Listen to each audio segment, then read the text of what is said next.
nobody else has to watch what they say, but I have to watch what I say, not in general, just so Ryan doesn't take my clips out of context.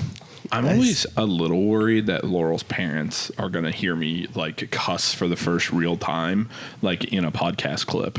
I bet my mom listens to a lot of the episodes. I bet she cringes. You know, she told me why she listens. To keep account on how many times I curse? No, because she thinks I'm funny. And I guess Kevin's on there too. Yeah.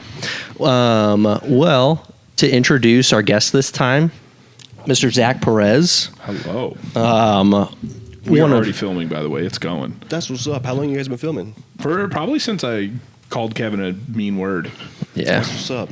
Hell yeah. It's, if you put a start time to it, it gives like an anxiousness to it. If you just kind of start rolling into it, like if we say something stupid at the beginning, we can ask Ryan to cut it. He usually won't, but like we at least know that option's there. So. Yeah. But Zach Perez, one of the most incredible tattoo artists, especially here in the Oklahoma City area. I would say, thank you guys. Some of the most detailed work I've ever seen from anybody, man. I'm currently getting my leg done from you. We've got 7 full days in the chair. That's like 8+ hours sitting there. A lot of days are back to back. So, we've spent a lot of time together. For sure. Absolutely. I think I'll enjoy your company more tonight than I will sitting in a chair getting tattooed. That is, what we were talking about up in the store when he came in right before was the back-to-back aspect. I've gone long tattoos. I've done 8 hours. I've done longer. Maybe 8 hours might be my most, but it is the doing it for 8 hours. I'm always like, okay, cool. I just got to get through today, and then I'll see you in 4 months, right? I'm good. But like to then do it all, go home, like take a shower, which is always that fun first shower, and then be like, yep, coming back tomorrow is. I don't know if I could do it. That is, I would say, so I've had people ask like, oh, how did the knee hurt? And I've had like that for a number of areas. So when you ask me about like the knee in particular, I'm like, well, the knee definitely sucked, but it was hard to tell because that was on the second full day in a row. So everything is spent. You don't have nothing left. Yeah. Dude, you were like worn out after a tattoo, and everything's sensitive. So it's just like, dude, you'd be tattooing anywhere and it would suck. So it's like, it sucked for me, but I don't know in general. Yeah, so it's like, well, there's hot fire and then there's hotter fire. Like, it's both kind of like not fun. Yeah. But I know you were talking about this the last time I was there about how much your heart rate goes up when you're getting tattooed. Didn't you were tattooing a doctor that gave you like he monitored his heart rate the whole entire session. That's crazy. We took 1 30-minute break, and during that 30-minute break he watched his heart rate drop back down. The end of it, we're back to tattooing, and so it came right back up, and he explained to me that it was equivalent to like a full sprint run. Yeah. So you put your body through a lot. It doesn't surprise me. For sure. It takes a lot of prepping yourself for 2 days in a row. Right. You know? Well, that's it. No wonder you're like so exhausted afterwards. You know what I mean? Just in general. Yeah. Oh my God, it's all in your neck. Yeah. Oh, yeah. And then that's like, dude, there are certain angles too that like getting tattooed at is brutal. Like when I got my chest done, I had a longer beard at the time and I was in a chair. And I had to have my head tip back, and I'm just staring. And unfortunately, there was something above me, but I just stared at that. And like after 6 hours, I'm like, hey, I'm probably just gonna throw up. So like, this is pretty terrible. The chest, it sucks. I can't like put my head down, so I'm just staring up at the ceiling. I'm like getting dizzy because I have like no frame of reference of anything besides just a white ceiling. And I'm like, oh, this is pretty awful. It's man, I think I realized like how much, like when you talked about like you're tense in your whole body. I can't remember the first time, but it was, I think you were hitting a sensitive area and you spent, I think you were maybe doing a bigger portion of it. So you spent more time on it, and it was just going after it. Like obviously, like I wish I was able to watch a little bit more when you're going, so I could understand a little bit more what you're doing, because like you'll go for, I feel like 10 or 15 seconds at a time, quick break, 10 or 15 seconds, quick break. And I just felt like you were going after it for like 30 seconds to a minute. And I'm like, I just trying to get through the pain, and then you finally took that like quick break, and I just felt my whole body just melt into the chair, man. Yeah, man. The same goes for me. Even whenever I get tattooed, it's everyone. Like, oh my god, yeah, your butt cheeks are clenched. Yeah, you're just trying to cope with the pain, Dude, for real. I don't think a lot of people realize like how far up we went on the last session. Like it legitimately sticks out the top of my shorts. For sure. The waistline. Yeah. And super dope. Like I think going into it, man, when I said, hey, let's start a leg sleeve, I didn't really think about how far it would go up, when it would stop. We're still going. We might stop at my nipples. I don't know. So It's part of your legs. but it ended up obviously looking really, really cool. It flows with the body really well, but that was hitting the butt cheek was quite a bit tougher than I anticipated. You explained that you had to make the needle like exponentially longer to get ink to stay. Yeah, to get in a meaty area like that, it's like twice the depth. That's crazy. Those are things and factors that I think, like, unless you're a tattoo artist or have a greater understanding of, like, there's so much I feel like that has to go into like the depth depending upon the skin type and like how meaty or like how like fatty of an area it is. Like I'm sure there's so much that goes into shallow, that. it can become bony. Yeah, Yep. dude. Is it when you're hitting bony areas? Is it tougher? Like, do you have to have a different technique as opposed to like a really meaty area? No, just back the needle off, pull the skin tight, just like anything. Yeah. Okay. Yeah. So I know you've talked about, you obviously started more with painting, which I think is pretty common for most artists, right? Like you learn the technique of more painting, like drawing and painting, and then you kind of translate that to more tattoos, right? Yeah, for the successful artist, I would say, yeah, that's what it would require. Some tattooers kind of learn how to draw on skin, so they mess up a lot more people versus getting this solid foundation before you take off. Yeah. Was it a tough transition? Like, was it tough or easy to transition like your skills with painting to tattooing, or did that take some time? The medium of tattooing is probably the hardest art medium that I've ever dealt with. It's not a flat surface, like a flat, pale white surface, like something painting or something like that. Or Like drawing. I was able to pick up pencils, color pencils, and kind of just have a good understanding right off the rip. Painting, I was taught. Once I was taught, I was able to take off. And then with tattooing, I fumbled a lot. And what I mean by that is, like, I overworked skin. I was having terrible heals, wasn't coming back correctly. So just like anything that's successful, you have to learn from your failures. And so I started studying my failures, what was going wrong. And from there, I was able to like start having that turning point. Yeah. Well, you definitely did it because your stuff's freaking awesome. Yeah. Yeah, thank you. Dude, it's incredible. Like, I really love your use of skin breaks is, like, I think one of the most important, like, impressive things that I think for me, like, you have a very dynamic use of, like, skin breaks to add to shading, to, like, it's sick. Thank you. Sorry, go ahead. I was gonna say there's a metaphor I learned in tattooing that it's like you can draw metaphorically like a skateboarder rides a skateboard.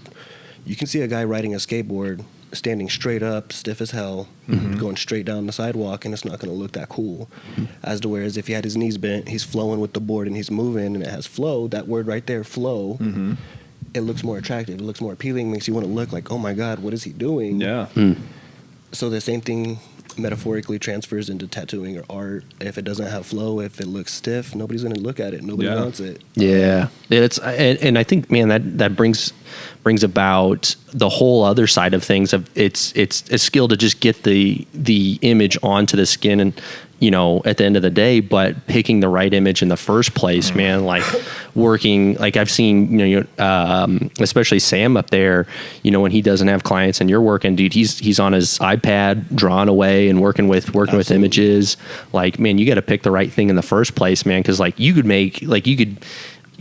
this point, man, I feel like you could take just about anything and put it on skin and make it look good, but you got to pick the right thing in the first place, man. And I feel like the composition of something in the first place does take quite a bit of an artful eye. Mm-hmm. For sure. The anatomy, the body, making sure things flow on that part of the body. Like you mentioned, your butt cheek, you didn't anticipate that.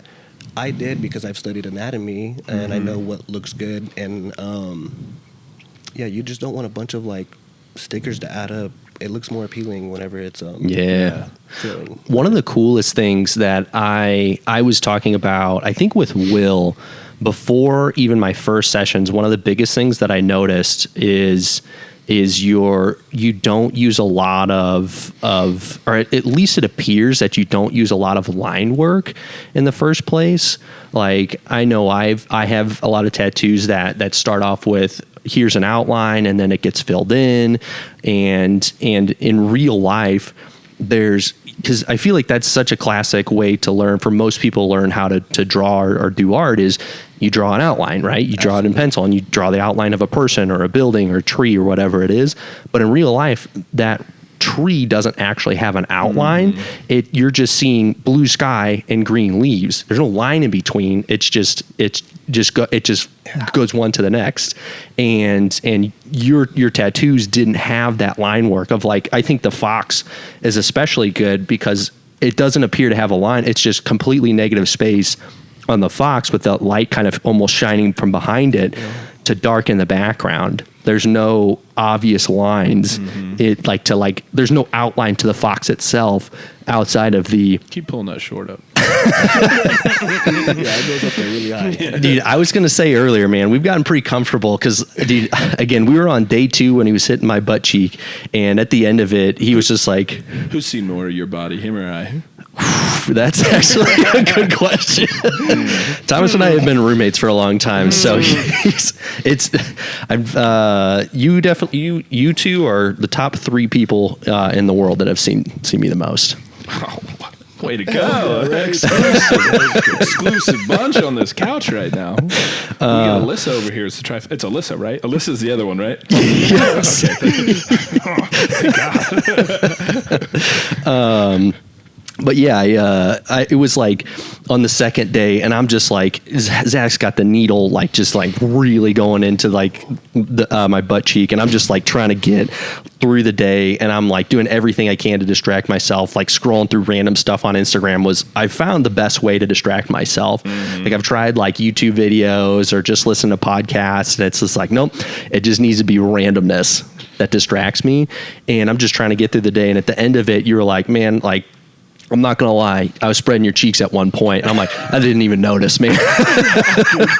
Yeah, like I said, you can't introduce the session with that, so you kind of warm up to it, and then let them lose their train of thought. Yeah, like a you nice... don't start with the cheek spreading? No, it's like a date, man. Ease it in. That's hilarious. Curious, though, because I think this is like an important thing, because I know all tattoo artists are probably different, but like and have even preferences too.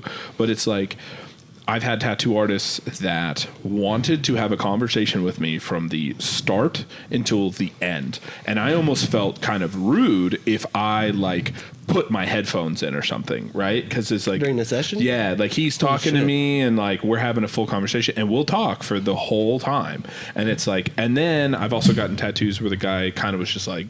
I could tell he didn't really want to talk that much. Right. And I'm like, okay, bet. Thank you. And I'm going to put my headphones in and I'm going to try to zone out as much as I can. Do you have a preference? Are you a talker while tattooing? I'm sure you have to do both.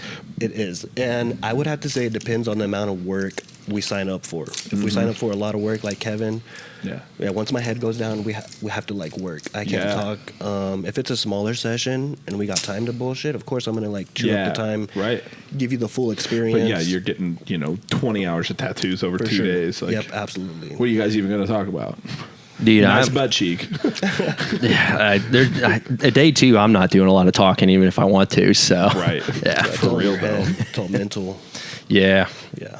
No, I know there's definitely some areas where I feel like I've been able to have a conversation. Like I remember, I think it was the second session that we did, and we were doing the heron, and it was a little bit more. It seemed like you mentioned a little bit easier work for you, and a little bit more repetitive, and it was an area that wasn't super hard. So I think we talked probably most of the time. But our first session was the alligator and the eye and the detail in the eye. I remember that. That spot didn't hurt too bad, but I remember asking you right off the bat of like, hey man, like, do you prefer like I do remember that now. Yeah, that you said that. because like I was like, this isn't hurting me too bad, and I got some work that I could be doing. You want me to shut up? I'll do it. Right. I was like, because like, dude, I get it. Like you're working on something, man. I don't want to be distracting, and like you're putting a tattoo on me, man. That's the last thing I want to do. So I asked you, and you were like, man, I think with this, I think I'm going to need to pay attention. I'm like, cool, I will shut up. Yeah. I think you worked on your phone or maybe your laptop or something. I'm not going to lie. I felt like a badass on that first session. The outside of my calf was probably the easiest session that we've done. And that's the only one that we did just one full day. And I think it was a Sunday, and I usually do a decent amount of scheduling on Sunday, and I scheduled my whole week out as I was getting a tattoo, and I was like, man, I feel like a badass after this. And then I went into the next session where we kind of got more on the inside and the back of the calf, and I'm like, I'm going to get so much work done while I'm in the chair. Didn't get a single thing done. Dang. Yeah. That's I've never had one where I like have been able to just like throw headphones in. All my long ones, and I love, shout out to Joey, who's done like the vast majority of my tattoos. But Joey and I don't get to see each other very often. Joey lives in Missouri, and so whenever we do tattoos, it's like I'm coming and I'm spending the whole day, and we're catching up. Like we're got 7-8 hours, and it's like I haven't seen him in like 6 months or a year, and it's like we're friends, and so it's like, dude, we're just bullshitting about everything. And then it's like we're talking, and he's a big jokester, and so like we're sitting there, and I'm laughing and like whatever, but then I'm also like. If I could just throw my headphones in for like 10 minutes, I think that would help. Like I wouldn't be freaking out. All right. Do you guys want some tequila? I would love some tequila. Zach, are you partaking? Just a little scoosh? Yeah, I'll take a little. Just a little bit? While we're pouring, you want to talk a little bit about your shop and like where it is and how to get a hold of you, maybe social media or however I don't know if you're probably taking clients. So yeah, man. Always taking clients. Typically, I prefer people to email. You can email zachspirit.zp@gmail.com. Other than that, there's 4 or 5 artists at the tattoo shop. You know, everybody does tattoos, of course. Yeah, in all styles. And they all look great, too. Like, everything I've seen from all the people up there is, like, wicked awesome. Thank you. Wicked awesome. Got real sure. Boston there for a second. He's got one guy at the shop that's from Boston. Yeah, real shit. Yeah, there we go. Yo, We are drinking some G4, a very popular tequila. I've not tried this. Which one is it? It looks like is Reposado. It Reposado? Yeah, Yep. I was gonna say. So something to it.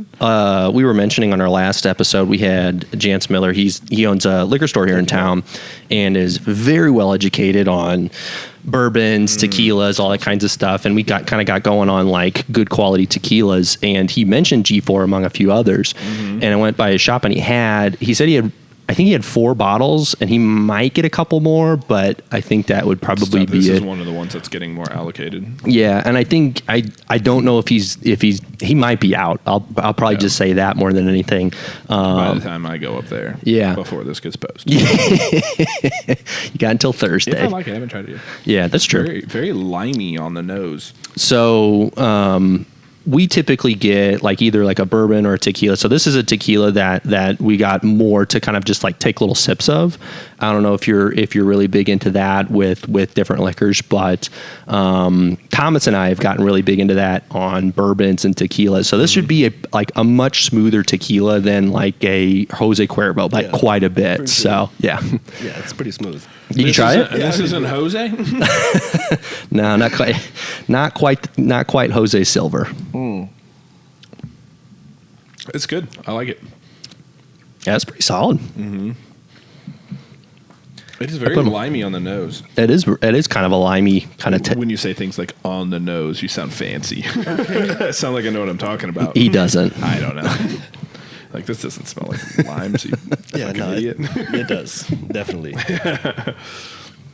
Jance said that if you smell it and taste it, if you notice the notes, then they're real. Then they're real. Hell yeah. You don't have to listen to the experts. That's right. Yeah. The experts ones are always really funny too because of some, and I get it. I'm sure there is something to it, but it's like shoe leather. What's shoe leather? Like, what does shoe leather taste like? Yeah. How do you know, sir? Yeah. You're kind of weird, dude. You shouldn't be telling people that you've tasted shoe leather. Yeah. Man, so Zach, I know I've talked to you a decent amount about it, man, and that's one of the things I do like going to you for is I get to talk to you about running your business and your shop, and we get to talk about business credit cards and stuff like that. Right. So Yeah, definitely. I take a lot of notes from you guys' business. My first experience was with you. Mm-hmm. I remember coming in the store and walking out of the store feeling like, damn, this place like really gives a fuck. Yeah. So I took notes, and I remember going back to my shop probably sometime, I don't know, that week or something, sharing my experience to the guys. Hell yeah. And asking for them to like give that same experience to my people because obviously, this brand is successful. So why not take notes from people that are killing the game? Oh, dang. Well, man, I hope we take notes from you too, man. Right. Because obviously you've built a name for yourself through a number of different ways, and I hope you know that we're looking at what you're doing too and taking notes. So that's awesome. Thank you. Yeah. But how long has the shop been open now? The shop's been open for 3 years. Going on 4 now. Heck yeah, man. How many artists do you have? We have 5 artists and a piercer. So okay. Yeah. Yeah, because there's 2 sides to the shop, right? For sure. Yep. Yeah. That's awesome, man.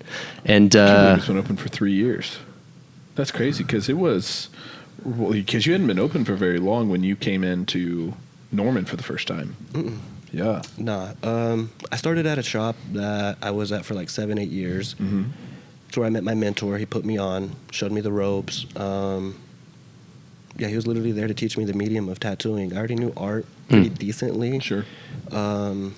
So we had a pretty good exchange. I taught him the art information I knew because he wasn't like an extremely talented artist. He was an old school biker tattooer. Mm-hmm. So I taught him my art, and he taught me how to put the ink in the skin properly. That was our exchange. Of course, I paid him for the knowledge to mentor me, teach me. That's cool. So, yeah. That's super cool. And now you're getting to pass it along to the people like Sam. Yeah, I'm doing the same thing now. I'm teaching the same program that I was put through because, again, it was successful. So do not change it. It works. Mm-hmm. We've noticed that a decent amount. Where we came from was we used to work for Supplement Superstores. Mm-hmm. It's a big chain that's somewhat local, but they have a ton of locations now in the Missouri area.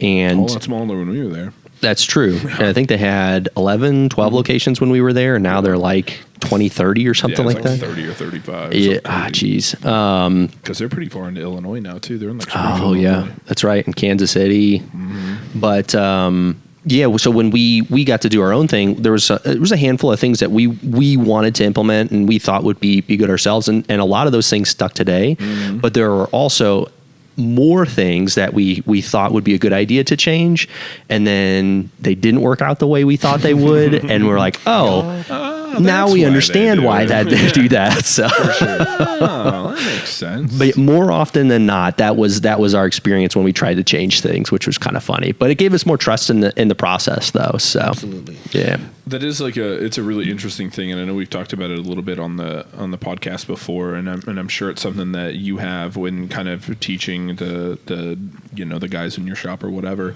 where it's like actually helping people to grasp a concept versus regurgitating it in just a singular situation, right? Mm-hmm. And so like we deal with that a lot at the store of like, well, why do we do this? Why do we do that? And it's not like, well, in this situation we do this. It's like, no, I need you to understand on the whole side. And that's where I think where a lot of those situations that Kevin is talking about is coming from is like, we just saw them as regurgitating for that situation where they were like, well, that doesn't really make any sense. We didn't actually understand the concept behind it, you know? And I think that's something that we try to do now with all of our employees is like really help teach the entire concept. Like, why is this the way that it is? And so then, you know, you don't... And again, there's just sometimes you have to just learn. Like a perfect example is we wore black polos at supplement superstores. And as much as I love the look of a black polo at a supplement store does not work. You get powder on you constantly. You're always sampling. You're mixing stuff up. Powder, like tubs will just have like a little bit of powder on them sometimes, especially like creatine. And like, dude, your shirt is just covered. And it looks bad because it's dirty. You could wash that shirt, wear it for 20 minutes into the store, and it's like, dude, you'll have the stuff all over it. And it's like, but if we didn't have the experience of like living through what it was like to have black polos and having to like wash them like crazy or they just look terrible, and then the experience of having white polos, which were like, oh, equally as bad, just as bad, because they just look grungy so fast. Okay. And then so it's like, but if we didn't go through both of those experiences, it's like, yeah, we could be like, man, why do we have gray polos? Like, there's no reason for it. And now it's like, no, gray is like a pretty good, like, it matches our colors. It's heathered, so it doesn't show spots here. You can't see the spots as bad. Like, and you're like, okay. But again, it's like, now that concept at least exists for the people who've been through it. The funniest thing is that we have explained that to everybody on staff a ton, and I'm glad I have Thomas on my side, because otherwise I'd be fighting this fight by myself. But because fighting the good fight. Yeah, fighting the good fight. We've explained this a number of times, and we still have people asking for black polos. Yeah. And it's like, and I get the idea. The black polos, they haven't experienced it. Right. But dude, it's like, you realize that our gray polos, like, you can go, you know, like you have a couple of them. You can go a little bit without, like, you know, you don't want to wash it every single day. Like, you're only wearing it for 6-8 hours a day. Like, you can kind of like, you know, most of us like put them on when we get to work, take them off when we leave, kind of thing. Yeah. And so it's like, you know, you usually get, you know, a week or so out of them, like, no problem. And it's like, dude, a black polo, that's like 2 days, 3 days tops, and it is just, dude, every bit of powder just clings to it, and it just looks dirty all the time. But again, it's like, yeah, Kevin and I are over here fighting the good fight of like the no black polos, because and then we did white polos whenever TRIAD first opened. Yeah. And like, again, it's the exact same problem, but in like the opposite direction of it being white. You're like, oh, this will be fine, and you're like, no, I sweat in this once and now it looks terrible. Like, we are going to do some black polos for Define here. So for 2 reasons. One, because you wear them to an event for a few hours and then you're done. And 2, so when people do actually finally get to wear them, they'll realize how quickly they accumulate powder. Yeah. You guys are going to learn. Man, do you have a lot of input from the other artists at the shop as far as the overall look, like what you guys are doing? Like when you went to your guys and said, "Hey, I want to implement some things," you know, probably within customer service. What was the overall feel on that? Did they have input on that, or? I mean, man, they all agreed. Of course, everybody wants to have a good experience. Yeah. Yeah, everybody's a self-contractor in the tattoo shop, so everybody's giving their own experience, of course. Just like your guys' store, I'm sure everyone has their own selling supplements. Sure.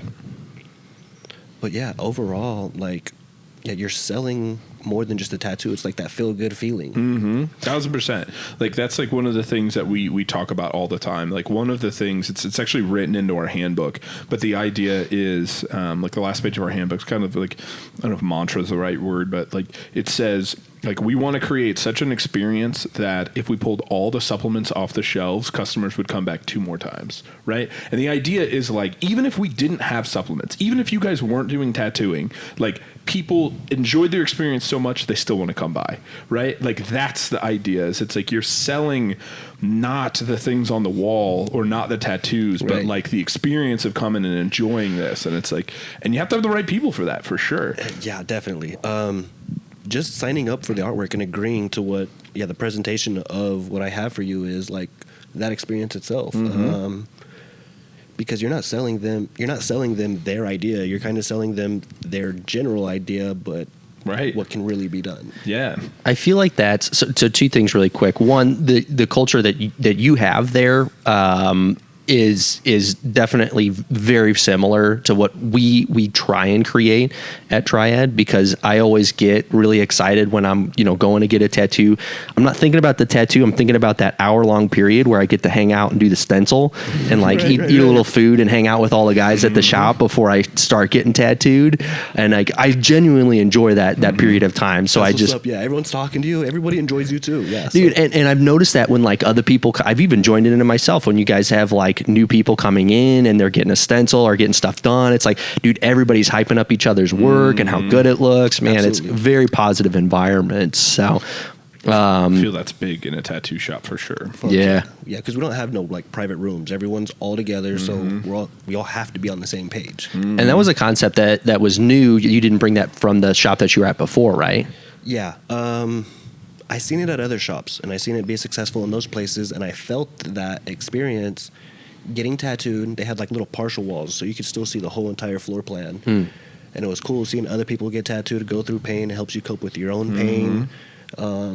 So yeah, it was all, again, from taking notes on other established successful places. Yeah, that's the fun part, man. Yeah. There's times when I've been getting tattooed where it's especially when I was getting my leg and the back of my leg done, it's I'm laying on a table and I'm kind of face down. So I'm up on my elbows, but it's I'm facing directly towards Tyler, who's done a lot of Alyssa's tattoos. And so I'm just kind of talking to Tyler then, because my tattoo artist is behind me. So I'm just talking to Tyler. And then Tyler does doesn't, at least at the time, or just in my experience of being around, is it's a lot of the tattoos he was doing, and it could have just been the days, were short little bangers a little bit more than it was working on sleeves and stuff. And so I'm just watching him tattoo a Pokemon on the person next to me, and I'm damn, that's dope. And I'm talking to the person getting tattooed, and I'm talking to that, and it's you kind of, there is definitely a camaraderie in the I hate to say camaraderie in the pain, but there kind of is, where it's you're all kind of going through the same experience, where it's kind of you're able to just you kind of meet on a different level, different wavelength for sure. Did I get that gets me through the second day whenever I'm I take a break and then someone else is getting tattooed and they look over at me and they're dang, man, you're getting a lot done today. And then someone like Sam will be dude, this is his second full day. And they'll be holy shit. And I'm dude, you're making it worth it. You're appreciating that I'm going through 2 full fucking days of pain here. They're how long's your tattoo? And it's probably 45 minutes. And they're come on. It's hope we get this this little section right here done in the next 45 minutes. For real though.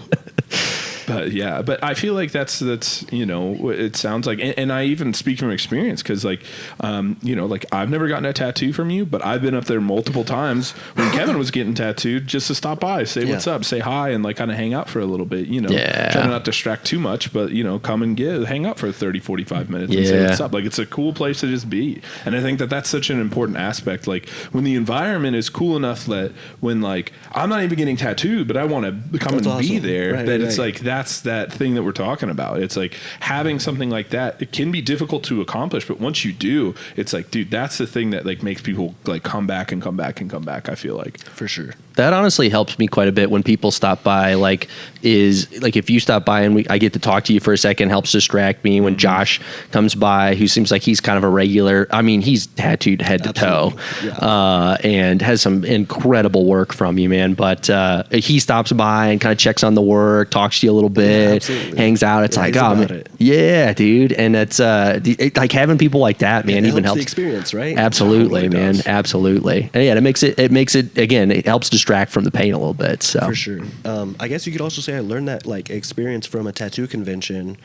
The clients are looking at everybody and everybody's oohing and ahhing about what you're getting typically. So it helps pass the time versus being in this private room. with this little speaker blaring in your ears, you know? Yeah, right. Yeah. Hopefully it's music you like. Pretty sure. Yeah.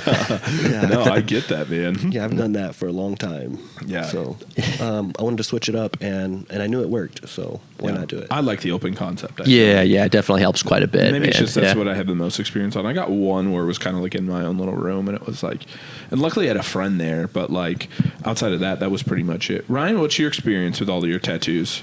I'm about to say I've never actually been in the shop, but like the open concept makes sense because if I think back to like haircuts and stuff, when I go get a haircut where I'm at, it's 4 chairs right next to each other, all getting cut at the same time, and everyone just talking back and forth, can chat, whatnot. Yeah. And so it makes sense to. That's what I really enjoy about where I go to get my haircut is the guy next to me is getting a haircut, and we're talking about his McLaren out in the car or out in the parking lot. And I'm like, must be nice. Oh, subtle flex, getting a haircut next to a guy with a McLaren. Yeah. Every Tuesday or every third Tuesday. Every third Tuesday. How much do you pay for that haircut? Yeah. 50. Okay. That's not terrible. I'll say the place is really cool. Yeah. But yeah, the guy next to me every third Tuesday is Crazy. drives up in a McLaren or really nice BMW. So you just matched your schedule to his. Yeah. Yeah, just rubbing elbows. Exactly. Damn. What Supercuts is this? Dude, I remember I can't remember what session it was, but it was, again, spend a lot of time with Sam. Sam's always up there when I'm up there, and he's tattooing or drawing or doing something, and he had a decently sized piece that ended up looking really cool. I can't remember exactly what it was, but it was a full color piece on the guy's leg, and he was about halfway done, and you could tell Sam was pretty hyped about it, like it was going well, and he was like, dude, we'll finish, before the end of the day. And I think the guy started to kind of get to his threshold on pain, and everybody took a break. I was taking a break at the same time, and I think you were kind of talking to him about it a little bit. And he was like, man, I just don't think I'm going to be able to finish today. And he really started kind of trending that direction. And you're like, man, how much have you had to eat today? And the guy was like, really nothing. And it's like, dude, go get something to eat, man. Yeah. And like, I'm like sitting there too, like, cause like we both started about the same time. We're going through it together, like side by side. And I'm like, dude, I promise if you get something to eat, dude, you just got to make it through like the next couple hours. They'll use this spray on you and you won't feel a thing, man. Like, I'm like, dude, we got to get this guy through, man.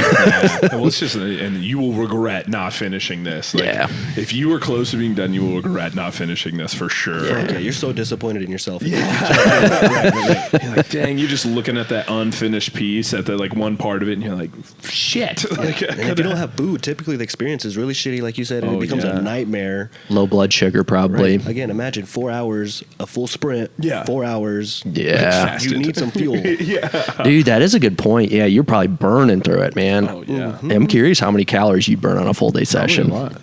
I think Kevin needs to try glucose next time he's in. Just sip on some intra workout the whole tattoo. That's hilarious. Kevin's just like fully hypo, like shivering in the chair. His blood sugar just completely crashed. I don't know, man. If I'm flexing my whole body, dude. Yeah, for real though. Yeah. Like, but I'm sure, man. I think it's got to be. What is the interesting aspect, I think, from this too, is it's like, what would you say is the hardest part of tattooing in that sense? I feel like the angles you have to be at in times, and just like dealing with a multitude of different canvases, essentially, like people have got different skin, like all those things have to factor in. But what are some things that you feel like do make it hard? I would say the chemistry with the client. It's very much like dancing. Yeah. The two people need to be in rhythm together. So whenever I push, you push back versus me pushing you over. Right. You have to know, like, you're going to plant yourself. You ain't going to move.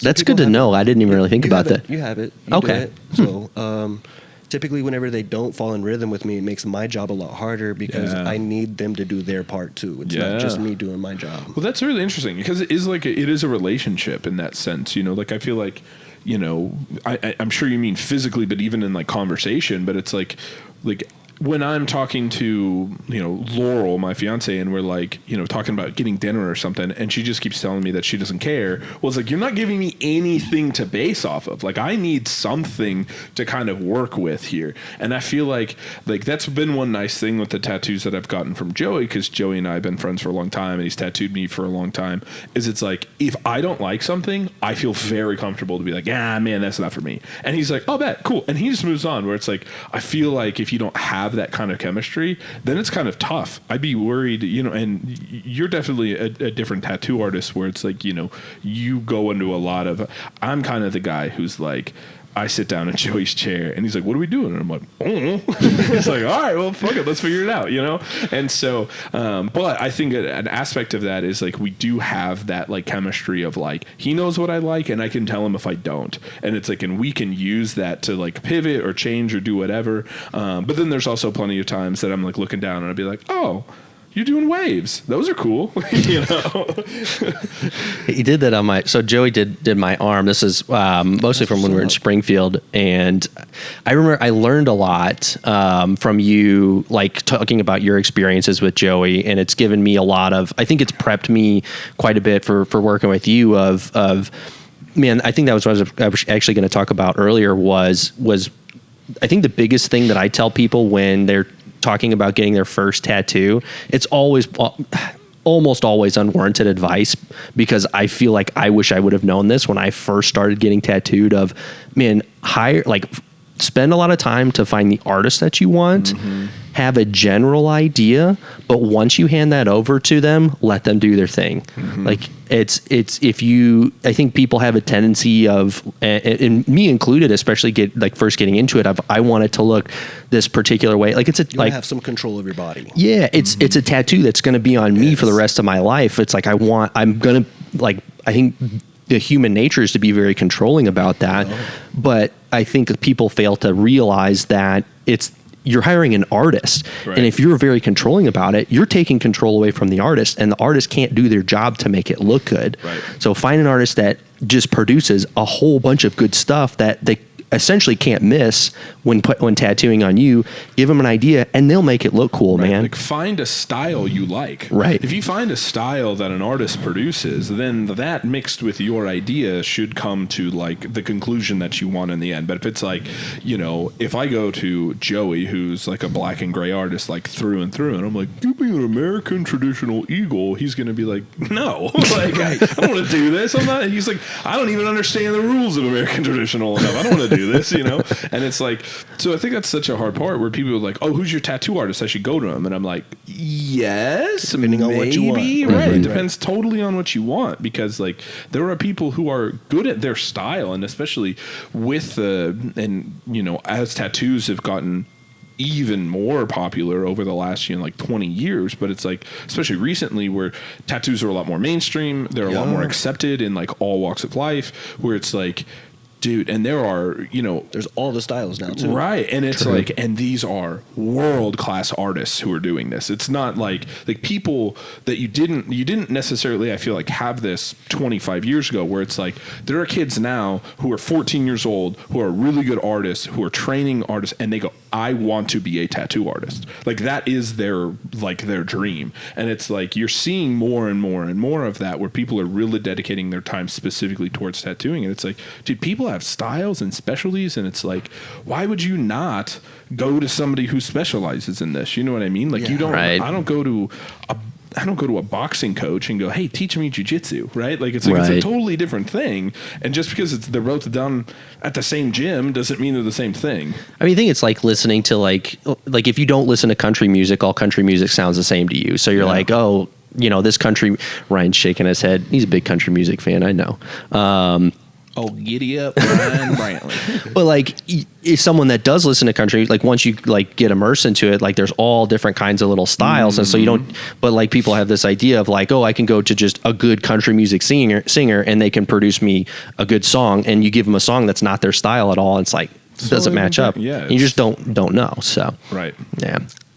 Society's learning that. It's slowly starting to happen. Yeah. There's a stigma on tattooing, so they're like, oh, you tattoo, you should do everything or anything I want. Yeah, I'm gonna do like what I'm really good at. Yeah. You set yourself up for success. Yeah. Right. Why would you not? I mean, so you mentioned it's becoming obviously more accepted, and I know you've talked about, it sounds like you're starting to tattoo even like pretty successful people within the community, man. Like I think you've talked about some people in professions that in past years wouldn't have been accepted in their profession, right? Yeah, definitely. Yeah, it has changed quite a bit with that, especially. Thank goodness. Yeah. Yeah, the class of people, it's no longer that stigma. It's no longer viewed as like bad or outlawed. The biker style of tattooing, so 90s, Right. 2000s, Right. it's out. Yeah. Well, and it's funny because like you still see like there's still some holdover, some people, but it's like, and you know, I think, and I don't know if you guys might feel the same way, but it's like, I'm like of the, I guess the understanding of like, yeah, right, Ryan? I've always been of the understanding where it's like, hey, I'm choosing to do these. People might judge me for it. Like, it is what it is. Like, True. if I'm going into it expecting that if I ever come across somebody who's like, I don't like tattoos, then I'm going to be like offended. Like, I don't give a shit. Like, it's fine. Like, I have to understand that that's like part of it. You got to know that going into it. Right. Yeah. And so it's like, and I've never had a problem. So if like people weren't the biggest fan of my tattoos, or it's been scenarios or situations that I've like had to cover them, like, whatever. It doesn't bother me too much. But there is like, I think it's cool though too, because I also like to champion the like make people that don't like tattoos like me, and then it's like, see, now you have to, like you have to. That was the thing. It is kind of a challenge, isn't it? It definitely can be, and it's like I've had people where it's like I've covered them until they liked me, like people that like for whatever reason, and then I'll like show up one day in like shorts and a t-shirt, and I'll be like, I know you don't like tattoos, but like you already you like me, so like what are you gonna do now? But I think part of that is like helpful though in just overall like kind of changing the stigma, where it's like people have like a different outlook on it, where it's like, oh, okay, like it's just art, and people are choosing to have it in places that like you might not agree with, but like at the end of the day it's just art. Like, so for those that aren't watching the video and just listening, to point out the obvious, Zach, you've got some tattoos in places that are a lot more obvious than Thomas or I. what? Right. Yeah, definitely made a statement on my face. Neck, face. Yeah, yep. Do you, It's good though. yeah, It's absolutely, man. Do you feel like you run into problems more often since you've gotten those tattoos? Are people having issues with it?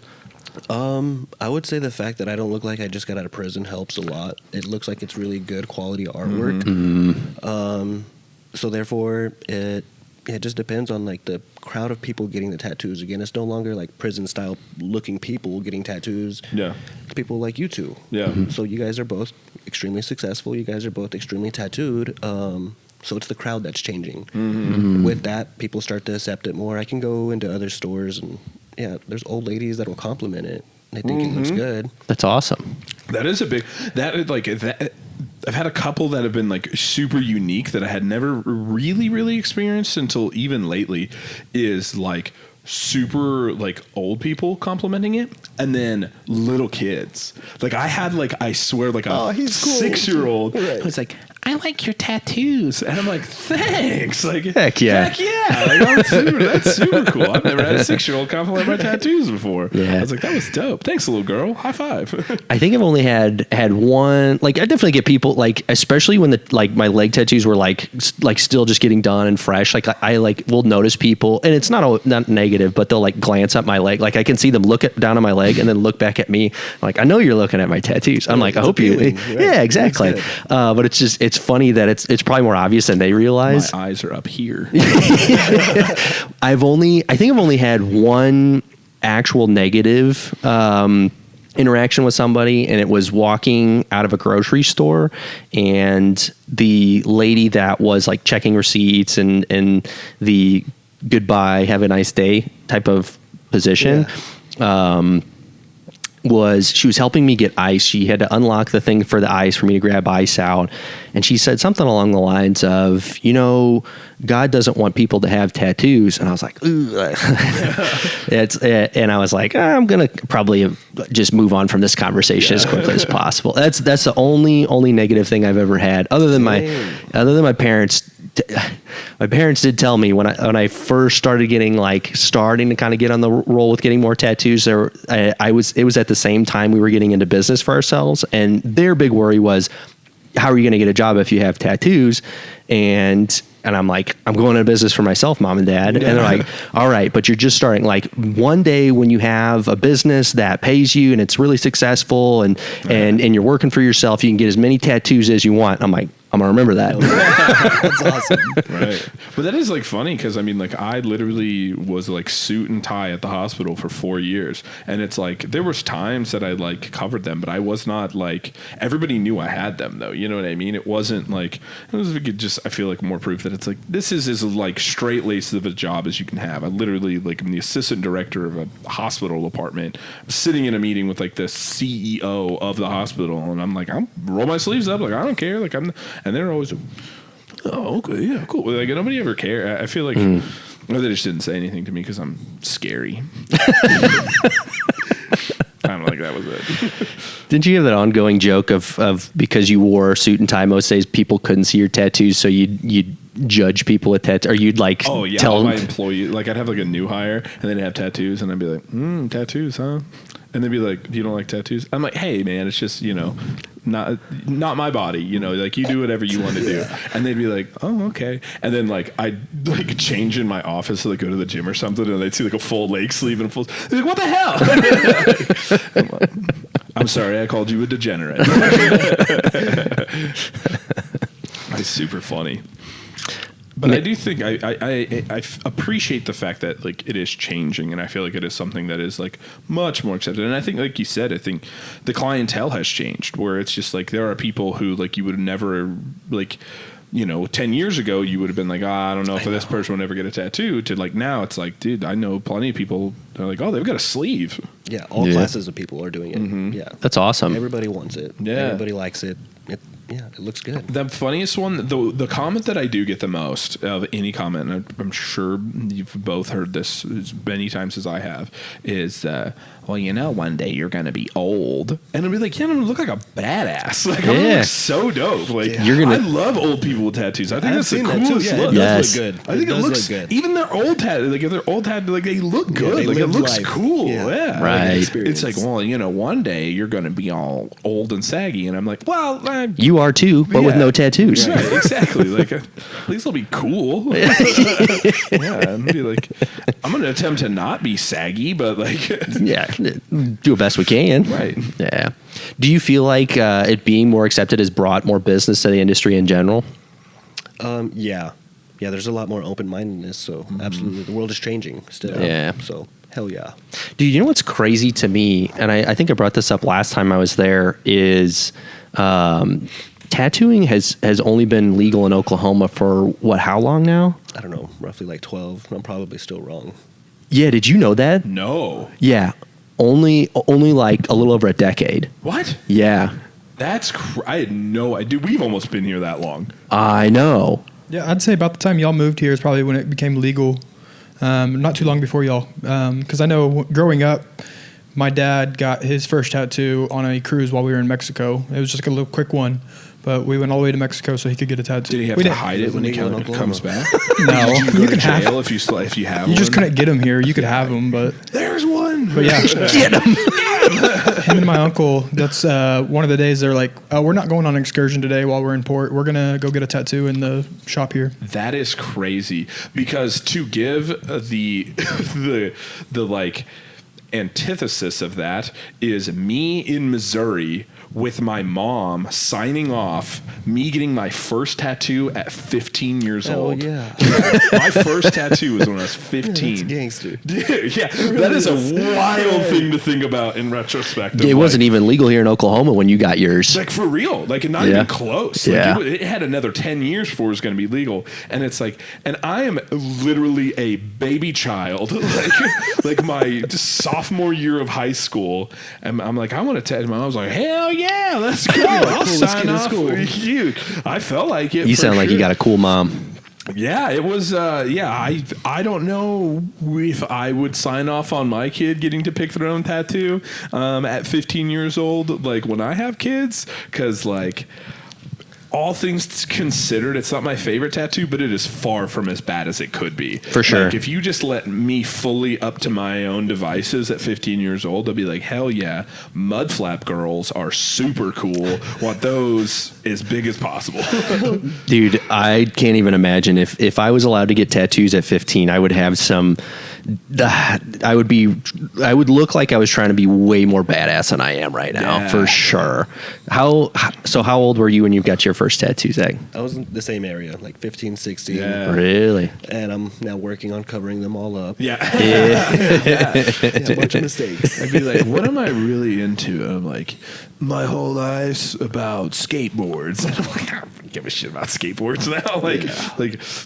That would have been you. You'd have gotten like, Dude, I might still get a skateboard tattoo. it would have been like some brand that's not even around anymore. Dude, it would have been like Alien a workshop tattoo. yeah. Blind skateboards with this Hell little yeah, skull. dude. Yeah. Dude, okay, that being said, I do feel like there's something said to like having like a really like old like tattoo that shows like you got this in a certain era, and This coming from the guy who only has cool fucking tattoos. He doesn't have any like dipshit 15-year-old tattoos. a good example I think is The Rock. He had, what did he have? He's got like he's got the one side, he's got the tribal tattoo that a lot of people have like mimicked, at least as far as like placement goes. He's got like a quarter sleeve that goes onto his chest, and it's the Hawaiian like tribal kind of look.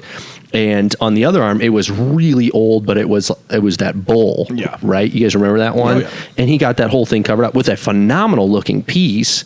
But I was almost disappointed because I was like, man, I feel like that kind of shows like, dude, like you weren't always like making millions of dollars. Like it's kind of an old classic tattoo. It shows the era. Like, dude, you've been like, that tattoo is probably on TV decades ago, man. And I feel like it's like, it's kind of cool, man. It's a timestamp. Yeah, exactly. It's it tells a story a little bit. So. Yeah, I'm still probably going to cover mine up. So I did look it up. Oklahoma, I guess they banned tattooing in 1963 and then was the last state in the country to legalize the practice in 2006. So a little bit before y'all got here, but still. But still, that is 2006. Is not far off from when I got my tattoo. Here's my thing. I did not realize 2006. That exactly. I did not realize that tattooing was illegal anywhere until just like a year ago. Yeah, like at any point in time, I did not realize it was ever illegal. That's anywhere. Crazy. And that's because it was Jance that was telling me about that. Of the guy he goes to used to. Gosh, I won't name names, but he was one of the guys that was tattooing in basements before it was legal. Yeah, that's where everyone starts. Yeah, for sure. And now he's got his own shop. I'm like, wait, like, so like you go to a guy that was at one point started in a basement. I'm like, that means that wasn't that long ago. I'm like, when did tattooing become legal here? Tattoo prohibition. Seriously, it's wild, man. Don't worry about that. Yeah, this is tattoo prohibition time. That's so crazy to me. I had no idea. Yeah. Whoa, that's mind-boggling. Yeah, no, that would have been, I was getting a tattoo right at the time that it became legal in Oklahoma. That's hilarious. And Zach, you grew up in Kansas, right? Yeah. What part of Kansas? It was a small little town called Liberal, and there was like nothing going there. So originally I tried Wichita first to start my career. Long story short, didn't work out for Wichita, so I tried Oklahoma City. It was about the same distance, and that's ultimately how I met my mentor. Nice. So, was tattooing legal in Kansas whenever you started? Yeah. What year did you start kind of getting into it? I want to say about 10 years ago, roughly. So I was a 19. 2013. Okay. Getting serious about pursuing it, making it really happen. So it was at least legal here in Oklahoma when you started. That's great. You weren't an outlaw. No, not with tattooing, at least. That is like one of the crazy things that I think about now is that I have officially had tattoos longer than I haven't. That's crazy to think about. I've had tattoos for 17 years, and I went 15 without them. Yeah, that's weird to think about. Yeah. I was thinking about this. recently. I'm almost at the age where I've been able to drive legally longer than I haven't been. Yeah. Yeah. No, I am too. But yeah, that is I literally got a tattoo before I got a driver's license. That's so like when I was 15, I was like, of course I'm ready for this. How could I not be? Dude, I bet I'm a full-on adult. I bet you were a badass in middle school. Probably high school at that point. Yeah, I was 15 in middle school. I am not smart. I was held like a lot. No, you were probably a badass at your high school. I was not. I was very skinny. I was very little. Oh. No. It didn't help your status at all to get a tattoo at that age? I think a little bit. I went to the pool like that summer, a decent amount. People were like, oh my gosh, that tattoo's so hot. And I'm like, hey, bro, you're my gym teacher. Don't say that to me. You were at your gym teacher's pool? You know what? You don't worry about what I did in high school. what I had to, what was happening. No, I was, I remember, I think it was just people were not used to seeing it. It didn't help that I also like had a beard at like 15. So I'm pretty sure everybody just thought that I was not a child. For sure. This man's 30 and still nice. Yeah. Like I remember like a teacher thinking that I was a substitute teacher one time Really? when I was in high school. Dude, I had a full beard. Yeah. Like a full beard and a tattoo. So we were like, how old are you? Like, I'm 16. Like, the fuck you are? Who are you? Yeah.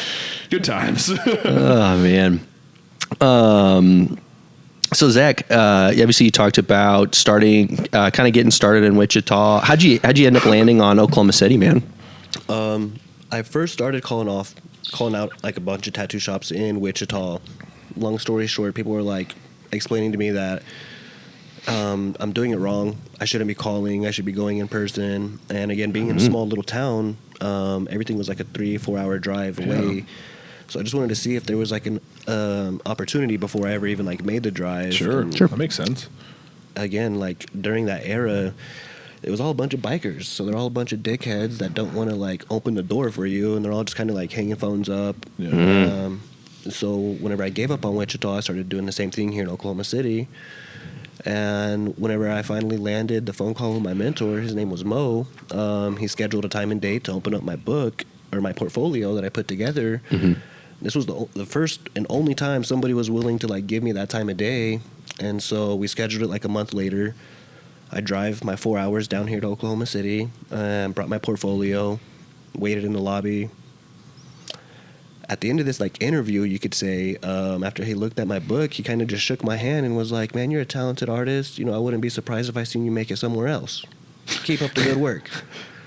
And that's like how he dismissed me. And I'm just like, okay, well, you're the first person to ever even open up my book. I'm going to just come back next month unannounced, and I'm going to show you some new artwork, and I'm going to tell you I'm a full-time artist. I have a full-time job. I'm a full-time dad. Like, I really want this. Yeah. So I ended up doing that, went back home.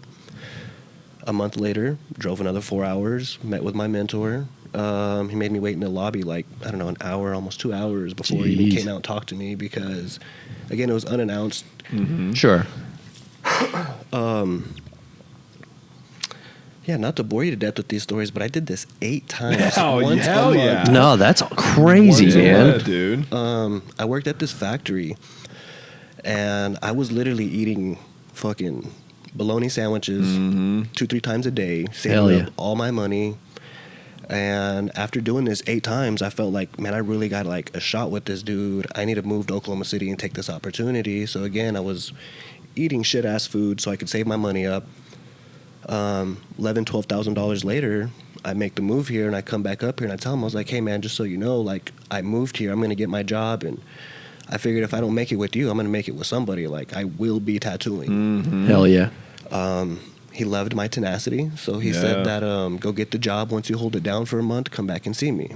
So this is now the number 10 visit. Yeah. Holy shit, dude. Yeah. This is a year. Right, almost a full year. I finally get my job, and whenever I got the job, he tells me on my 10th visit, he was like, okay, I just wanted to let you know it's down to you and one other person.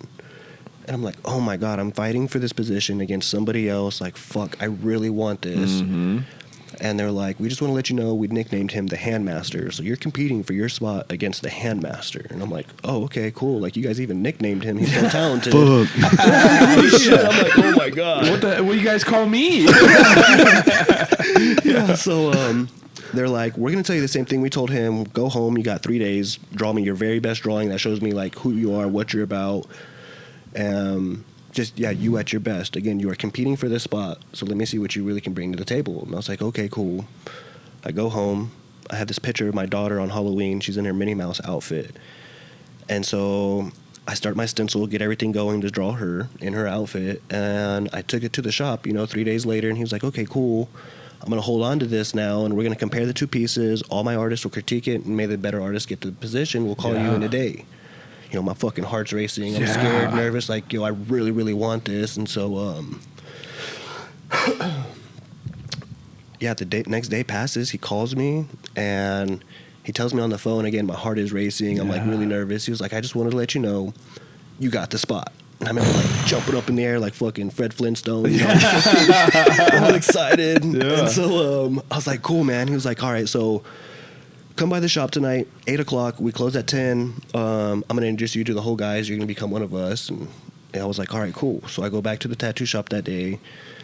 I waited another 2 hours for them to close at 10 o'clock, and they take me to the back. And whenever I'm in the back, it's kind of like a setting like this, it's personal and stuff like that, and everybody's chilling. And they're like, all right, man, so you've passed all the tests. We have one last test for you. And I'm like, okay, what's that? And they pull out this UA cup. They slap it on the table. They're like, I need you to pee in this cup, and if you can pass this drug test, you got the spot. And immediately I just put my head down. I'm like, fuck, man, I've done all this hard work. Literally a year later, I'm about to piss in this cup and piss dirty for marijuana. Yeah. And he was like, what's wrong? And I was like, I can't pass this test. And he was like, why not? I was like, I smoke weed. He grabs the cup and puts it back in the desk. He's like, that's good. And at the time, I was an apprentice. I was so new to tattooing. Again, at the time, he pulls out, like, the biggest bag I had of weed I had seen. He was like, you need to roll us up some blunts for that. So, like, that was, like, a huge moment where I'm like, oh, my fucking God, I get to live my dream, and we're going to smoke blunts. This is crazy. So, it paid off. It was, like, extremely fun. That's hilarious. Yeah, they were like, if you would have been like, yeah, good, I can pass it, they'd be like, damn, he's not our guy. Also, another thing is, the Handmaster never existed. Oh, no. Yeah. So I was competing against nobody. Yeah. They just wanted to see what I really had, how bad I really wanted this. Of course, they named him the Handmaster. They put me on my toes. Oh, man. We're going to start doing that with interviews. Yeah. It'll be like it's between you and this other person. And the supplement master. The pre-workout brainiac. That's hilarious. He's known in the industry. You might know him. Yeah. That's crazy. That's hilarious. What a roller coaster of emotions, man. That's not a boring story. That's an awesome story. Yeah. Dude, I did not realize you had to put that much work into just getting the apprenticeship, man. Stopping by 10 times. Once a month. Because, again, I lived in a small town. So I made, again, a lot of sacrifices. I ate all that bullshit food to really get something I truly wanted. And then, there's people here nowadays that live here in the same town, drive down the street, come to the tattoo shop, and they're like, oh, I'm just uninspired. I don't know if I want this. And I'm like, oh, my God, I sacrificed so much for this. Oh, dude. Yeah. You're going to walk in and tell me you're uninspired. Yeah, you don't want to draw. You don't want to perform. Oh, dude, this draws just so like a many. slap to the face. This draws so many parallels. Yeah, so many. Where it's like, dude, I literally talk to people in their interview, and I'm like, the worst thing that you have is not even your fault, and that is that you weren't around when like we literally all had full-time jobs outside of Triad, just so that we didn't just so nobody got paid, so that the store could survive. And it's like you have the downfall of every time you've walked into Triad, we've had customers. We got money for payroll. Right. Like, you We don't used to know have what it was that. like when we didn't have customers. You know what Yeah. I mean? Or like just a few a day. And it's like, you walk into the store and you're like busy, and it's real easy to take that for granted of it. Oh, that just happens. And it's like, it does not. I know. Yeah. But that's like one of the things for us too. It's like when we are hiring people and looking for people to work here, it's like we want that same tenacity. Like, we want you to want this. You know what I mean? Like, we literally have a rating for it called like D-hat for like Kevin, tell them what D-hat is. Dick hardness about TRIAD. Because that's the thing is, it's like, we want you to have a high D-hat score. We want you to want this. If you don't appreciate it as much, or like, I don't know if it's much is like the right word, but if you don't have a high level of appreciation for the way we do the things that we do and like why we do them, like, you're never going to make it. So like, what's the point? You know, like, we want you to want this. We want you to like feel like you need to scratch and claw to get this, because like those are the people who run through walls as employees.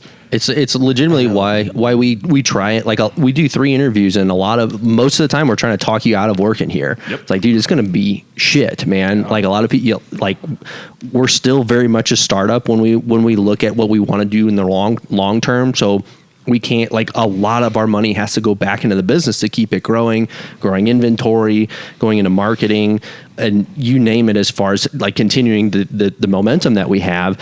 And so, man, we honestly just can't pay you a ton. And a lot of people have to get second jobs, and we have to work crazy hours, and we got to take every opportunity to get out there and do events that we can.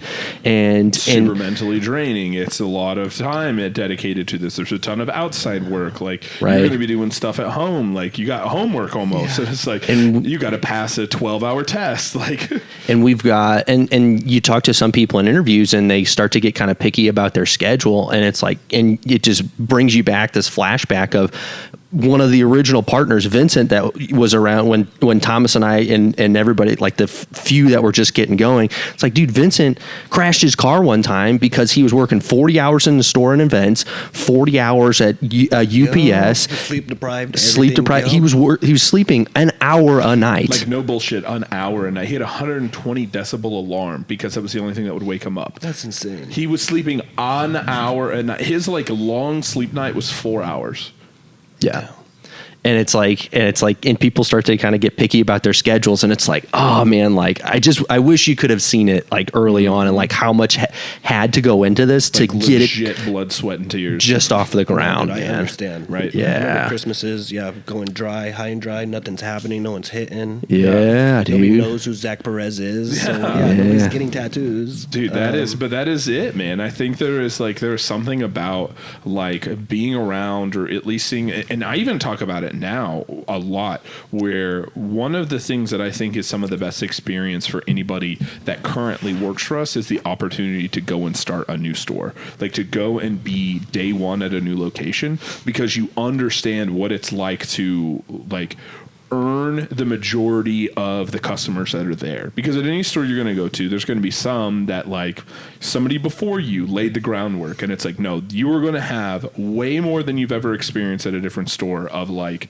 I met this person for the first time, and their first experience was with me. Then their second experience was maybe with me again, and then it's like they start to build, and then they build into becoming a regular customer for you now, right? And it's like you've been responsible for like, to some extent, the entire relationship, or a relationship with like another business, like a gym or something, where it's like, I went in, I made friends with this person, because I made friends with this person, I got this contact, because I got this contact, we are now able to do this at that gym. And it's like, you are responsible for that relationship, where a lot of times, and again, no fault to them, they just didn't have to be, because the relationship was already established. And it's like, I tell people all the time, like in the store, it's like one of the greatest bits of experience you get is being able to like be at that first day of that store and like understand like, okay, this actually takes a lot, even when we're already established, to have people just give a shit that we're here. Mm-hmm. That's awesome. That's tough. Yeah. And it's, again, going back to the polo situation, you can explain it as much as you want. It's tough if you didn't live it though, and didn't experience it. When So it's, you go from, stores doing $500 and you're like, yeah, hell yeah, we did $500. And yeah, another store's like, we did fucking thumbs that. And you're like, yeah, cool, but like, you know, it's like for us to do it here. Yeah. And then It's it's a big like celebration. right? And then it's like, then that store does $1,000, and then that store does $3,000, and you're like, hell yeah, you know. Those are the things when you start like actually seeing dick hard. Yeah, hell yeah, that D-hat score, man. Hell yeah. And it's like you start to see those incremental, and you see when it was like, and you get to go, man, you remember when we got excited about this? Remember when we got excited about this? Now we're doing this. And it's like, now we don't even care if we're doing that. You know what I mean? Now it's like, that's just like, that's a bad day for us. And it's like, those are cool times and cool experiences to like, not just experience again, like for me, you know, 3 times now, but it's like, to have other people experience that too, and kind of get a better understanding of like what it actually takes. They don't just, customers don't grow on trees for sure, man. Like you got to go and get them. You at least get a taste of it at a new location. For sure. Not quite the full experience of the company not having any money, but the closest thing we have a whole lot more like tools now, but yeah, it's like you don't have we have a couple more layups now compared, but it's the closest thing we can do now. Yeah. Honestly, it's really cool to hear that story, especially in depth and how many times you had to go by, man. Cause like, dude, my first experience with you, you were tattooing Sylvester Stallone, man, which is like, dude, that like compared to like you having to like stop in, you know, just to get this apprenticeship, like multiple times just to get a chance, to like tattooing someone that everybody in America knows is just wild, man. Are you allowed to talk about that? Yeah, I mean, I can. It was a good experience. He came, you know, I tattooed him twice. It was like a week later, he comes back. So yeah, I remember I had to cancel your appointment. Yeah, I remember that. Because I needed to have time to draw for him. Yeah. Yeah, he was pretty picky about his design. So of course I was drawing for like 2 or 3 days, canceling on all those people because he needed another drawing. Yeah, it makes sense. Kevin telling me we were like golfing, and it was like last minute we were like able to golf, and I was like, I thought you were getting a tattoo. He's like, bro, listen to this. He called me and he was like, I'm tattooing Sylvester Stallone. He's like, oh fuck, yeah, cancel my appointment. I'm so glad I did, because now I get to tell that fucking story of like we can share the same artist. Yeah, exactly. Dude, I was at Alyssa's.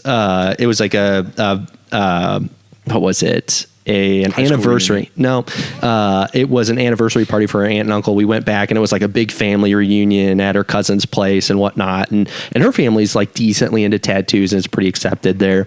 And Alyssa's mom was like showing off my tattoo. She's like, pull up your shorts. Not like that, but she's just, and she was bragging about, he goes to the same artist that Sylvester Stallone goes to. And I'm just like, but I'd be lying if I haven't brought up that story before, man, because it is really cool. Of like, man, yeah, can you believe this? Like I had to reschedule one time because Stallone was in the chair, man.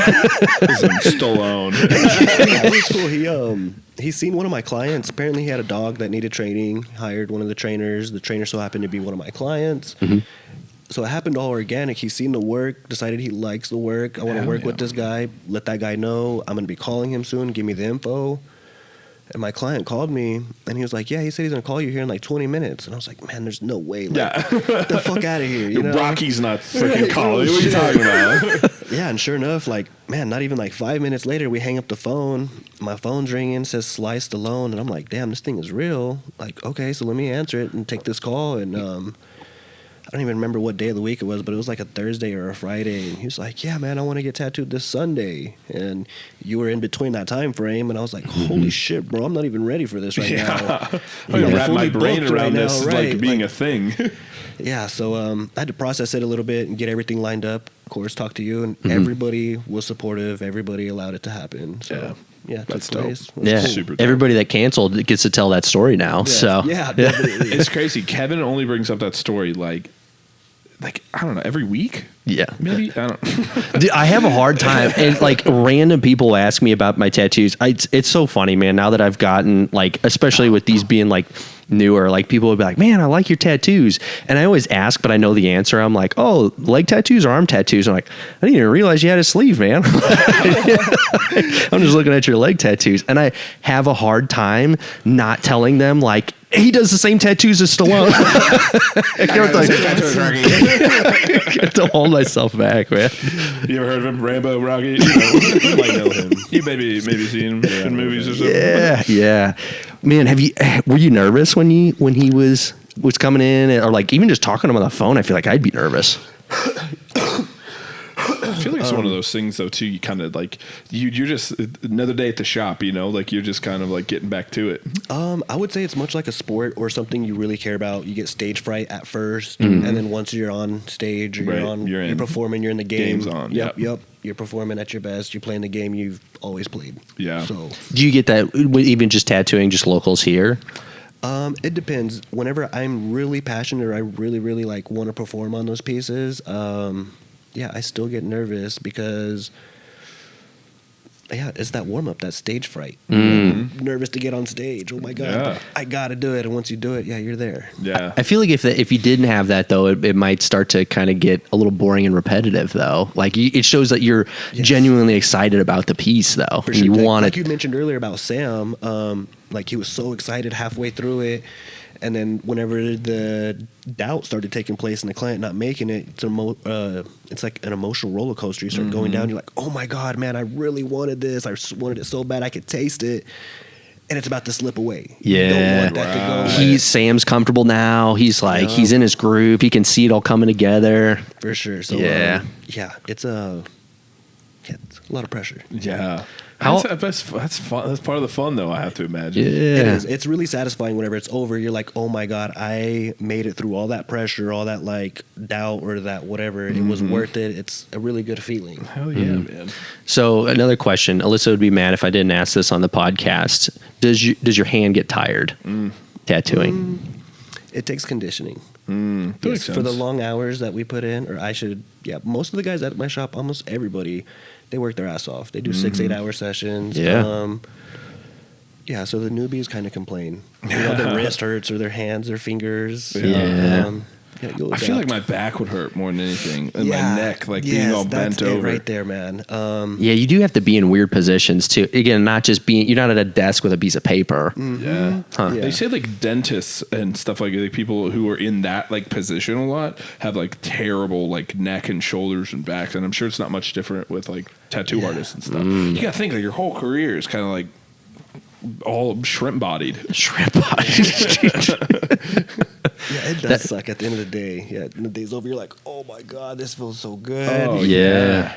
Dang. That I even just so like obviously I'm only like relatively just only doing a couple of days at a time.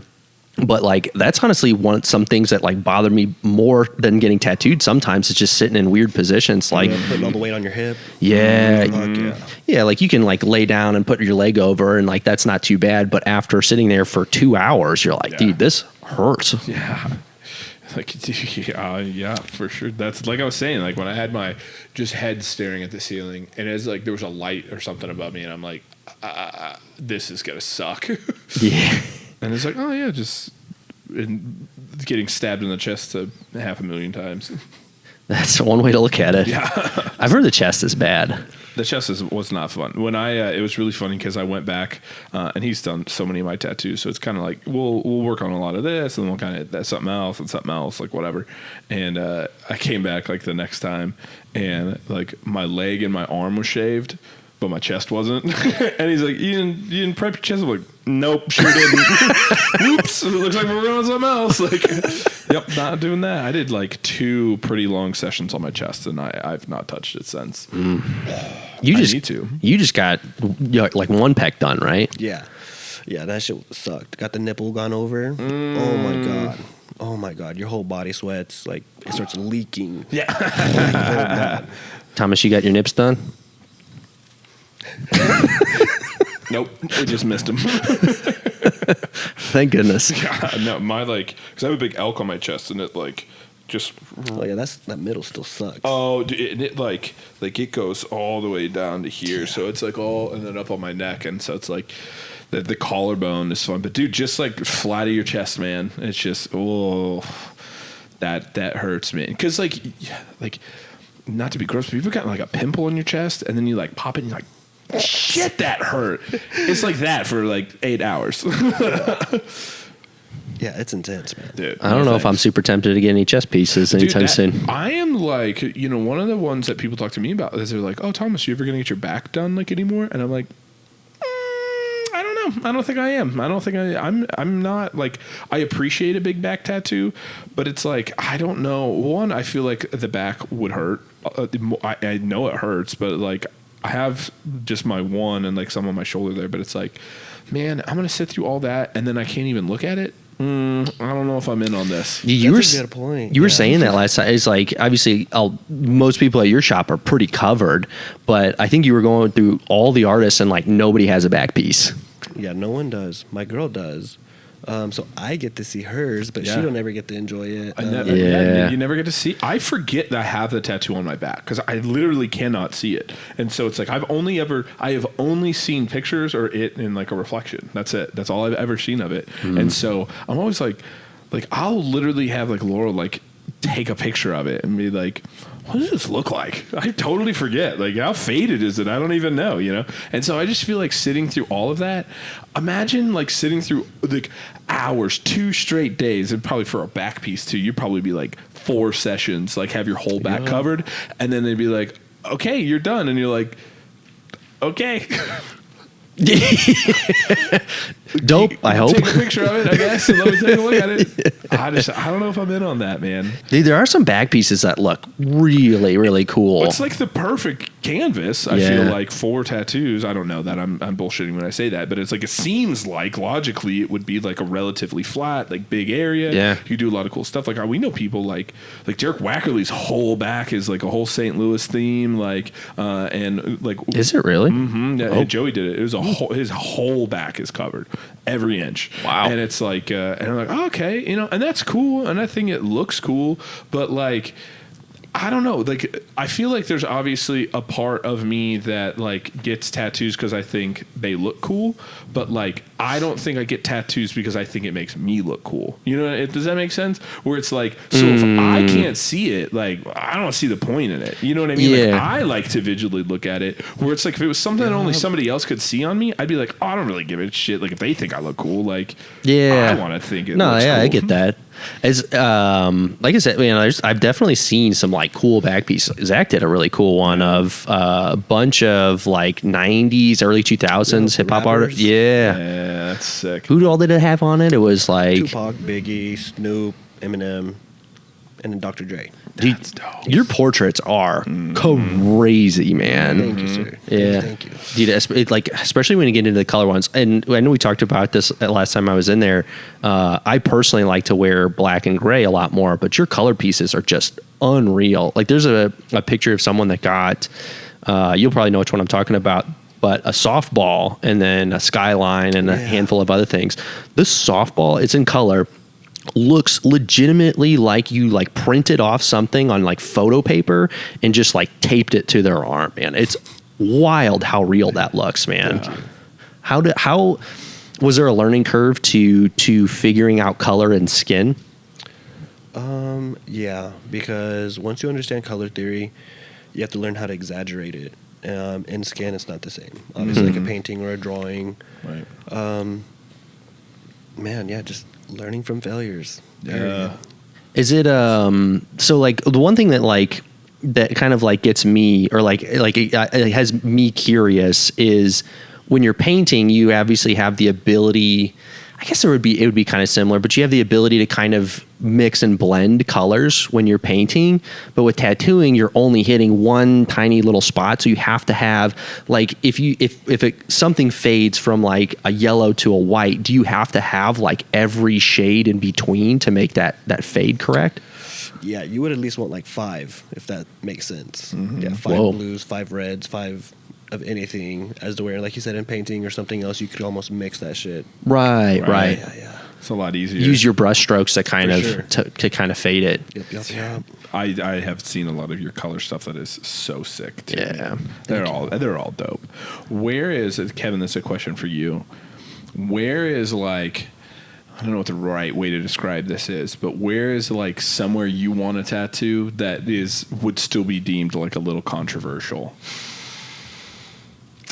I want my neck done. I think that was going to be bad, dude. I don't think I'm overly anxious about it, but I think one day I would. I think it will be a matter of time before I get my neck done. I was talking about that whenever I was going to get, like, I had like a third of a sleeve, and I was going to get like my lower arm done, and on the way I was talking to Alyssa. I'm like, man, I think it'd be cool to get a neck tattoo at one point. She's like, you should get some more tattoos other places before you get your neck tattoo. Have you seen those like memes where it's like you see a guy in like long sleeves and like pants, and he's got like you can see like his tattoos peeking out on his hands and on his neck, and then the one next to him is he's like shirtless and he just has tattoos on his hands and like on his neck where he has nothing else on his body. It's so funny. But dude, like and not throat, I don't think. I think I could incorporate it, but like his, like the side neck. Yeah. Oh, it's so dope. I don't know. There's some big pieces that come up from like the bottom, like and kind of like go up the middle. I think that look pretty cool too. I think I do too. But dude, I think like the side neck, that is like that is a top spot for me for sure. I'm feeling more comfortable to eventually like extend my sleeve further. I feel like I get like get a little bit closer onto the hand. I don't know if I could see myself having hand ones. I like kind of like the little ones that like people get on their fingers and stuff. I think are pretty cool. If they're done right, obviously, but of something that I want done, like a neck one is a big one for me. I don't think we allow hand tattoos at TRIAD. Well, then I'm gonna start another one. Start a new company. Come to TRIAD. Dude, one crazy one is Josh, the guy that you buddy at Trinity. Love seeing him because all we talk about is tattoos whenever I see him. But he got, I think one of his more recent ones were his hands, and he's got both sleeves done, but he got his hands done legitimately all the way to his fingertips. Fingernails, yep. Yeah, actually, it's his fingernails. Yeah. And he said that was pretty painful, which I can imagine. Sounds awful. They were pretty dark ones too, man. Like it was like his hands were pretty black. So, Ryan, what about you? Where's the most controversial place you want a tattoo? I always thought it'd be cool to get knuckles, but I don't think I'd ever get a tattoo personally. Yeah. Not ever, huh? I don't know. For me, it's more. You don't like them? Oh, I respect tattoos and love looking at them, but for me, I don't know if I'm ever going to be attached to something so closely that I want to have it on my body personally. Yeah, that falls away very fast, by the way. Yeah. I get that a lot, especially when I was talking about people like talking about wanting to get their first tattoo. Not that Ryan's necessarily like itching to get his first one, but like when people talk about getting their first one, they're so focused on getting the perfect thing that has so like the most meaning to them, that looks the coolest. And I'm like you said, man, that pretty much goes away. Like now, like especially with that, because we've built trust over the time. Is I think with the thigh piece, I walked in that day thinking I was going to get some sort of deer, and you pulled out a fox. I'm like 3 ideas. Yeah, that's true. I did give you a few ideas, and I'm like, I think he's going to go with the deer. And I walked in, you got like this giant stencil with a fox on. I'm like, I'm down. Yeah, but I not to like shoot you down on that, but like I think that is like one of the things that is because I think I felt the exact same way. I think everybody does, and it is an interesting thing. Where my first tattoo, like not my first one, but my first like big one was like the fern, and I'm like, oh, that's good, all this meaning, and you know, and like naturally, that's totally like how you think of it. And then now I'm like, do whatever you want, like whatever. Like you know what I like. You've done the whole leg, like just keep it going. You know what I mean? And so it is an interesting dynamic because I do get that because that's like what everybody, like so many people I know say that same thing where they're like, I just don't know what I'm like attached to enough to like want to do this. And it's like, yeah, I'm also a big like proponent of like.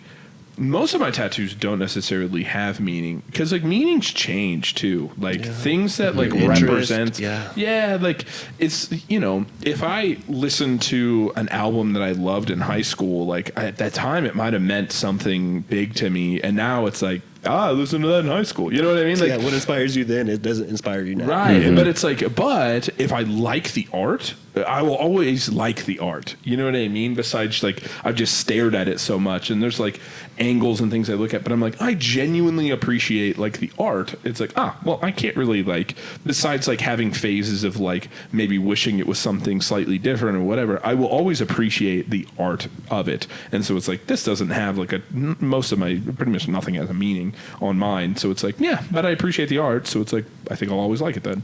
I think that's one thing that like you start to. I think pretty much everybody starts to gravitate towards is just finding stuff you like the look of it more than anything. Like treating it more like a painting. Like, yeah, sure, it can have some meaning to it. I find meaning sometimes after I get the tattoo. But one big thing, man, especially with your work, Zach, that I feel like we've gotten better pieces every time I go, because I feel like I've learned your style, especially after looking at like the stuff that I'm getting and other pieces that you're doing currently. I've learned your style, and I can find ideas that I think will look cool. Like I'll be excited to have point of interest, right? Yeah, and that will look good with your interpretation of it. And it's like I keep myself from having an expectation of what your interpretation will look like, but I'm like, man, I think generally this if this was done in Zach's style, generally it will look really cool and be something I'm really hyped to have. So yeah, I think that is but that's why, like, I think that's again why picking the artist is so important. Like if you find somebody who like you genuinely appreciate their artwork, well then like trust the process. Yeah, you'll be good. Yeah, you'll be good. And it is an interesting thing though. Like I can't tell you because that is probably the number one question, right? What does it mean? Oh yeah, what are you getting? Has he showed you yet? Like, no, I have no idea what I'm getting. That's part of I like that part, man. It's exciting, dude. I think that's a cool aspect. That's for part sure. of the experience too. A lot of people are like, oh my God, I can't believe you signed up for that. And you're paying him how much? Like what? Yeah.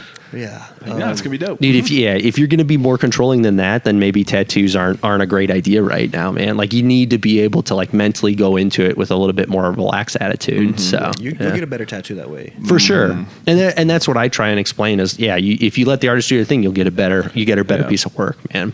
That is, you're the only one I didn't ask. Where is somewhere controversial that you want a tattoo? I mean, you already have face tattoos, so that's up there. I think I am a big fan of face tattoos. Like, I think the right face tattoos. Like, I really like the side profile face tattoos. So I think it looks dope. Like Joey has really cool ones. I love that. I think it's a super cool thing. For sure. I would have to say like going fully blown on the face, because like you said, right now I just have the side profile, so I can kind of like clean my look up depending on the angle. But yeah, controversially is like whenever you kind of like engulf your face. Yeah, for If I sure. was to do the other side, I've kind of like tipped the line now a little. Would you ever do the throat? Yeah, I wasn't such a pussy. Oh yeah, dude. I don't know how you guys do it. I feel like I hear that from artists more than anything, man. Yeah, it's bro, like we are like drama queens. In the chair, like we're all shaking, just fucking. Dude, I feel like it's just like one of those things, man, where like you're almost overexposed to it at some point, where you're just like I don't know, like it's a weird way to like put it, but there are times where like. Like I don't know, maybe it's not the same thing, but people will be like, "Dude, you guys got like 4 new pre-workouts. Did you try all of them?" And I'm like, I haven't tried any of them. Like, it's like, I'll get to them. You know what I mean? But it's like I experience so much of this. I'm so engulfed in this that it's hard for me to have like the same level of excitement all the time about certain things. Like it's like I know people who would like, would give me their car if I gave them half the samples of just like random crap we receive in a month. You know what I mean? And it's like, to me, I open a box, I'm like, it's just samples, like whatever. If it's just like random, whatever. But it is weird because I do feel like I'm just like, you have a level of like, you're so exposed to it where you're just like, I don't even know how people always like do it all the time and get so excited about it. Yeah. I think in tattooing, I think is where that would apply, where it's like you're probably so exposed to it, you're like, how do people do this all the time? Like, how do people get as many tattoos as they do? Yeah, there's stages to it. Like at first, you book the appointment, and you're like, oh my God, I can't wait for the day. And then the day gets here, the needle drops, and you're like, oh my fucking God, like, why did I do this? Yeah, why did I look forward to this? Why did I sign up? Yeah.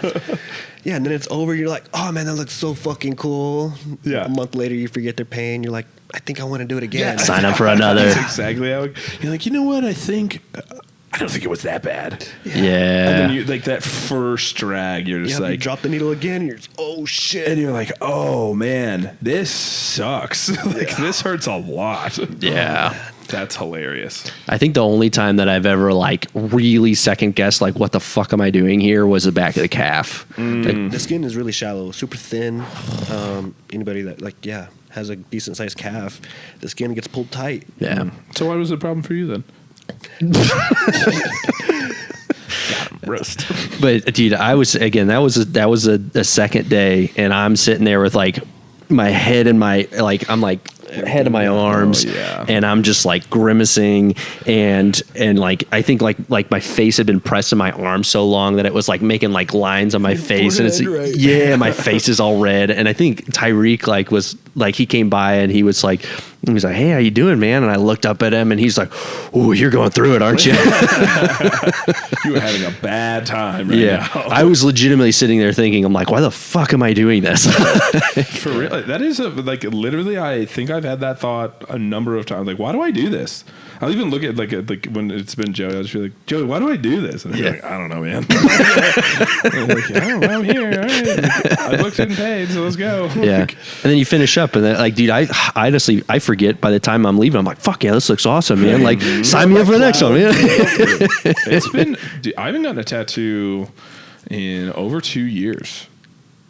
That's crazy. It's been a long time, man. And yeah, it was that one on your leg, right? The little one, the one I matched, my matching one with JP. Before that, did you have any recently? Dude, it's been, it was a while before that too. Shit, it hurts more once you lose that rhythm. Dude, for real though, Getting you, because I was like for a while it was quick. I was like every couple of months I was getting a new tattoo, and like big, like 6, 7, 8 hour sessions, like every couple of months. And then it was like every 6 months, and then we moved and it was like every year, and then like every 6 months to a year. And then it's just been a minute. Like I haven't been down. I haven't had the time. It feels like. Yeah, there's a million reasons. I think I also my last time going to Springfield to get tattooed, I really set myself up for like, it's going to be a while before I want to do this. So it's a 4-hour drive to Springfield. So I got up in the morning. I got up at I left at 7 a.m., drive 4 hours to Springfield, right? Get there at 11 o'clock, grab a quick sandwich at the little sandwich shop next door to the tattoo place.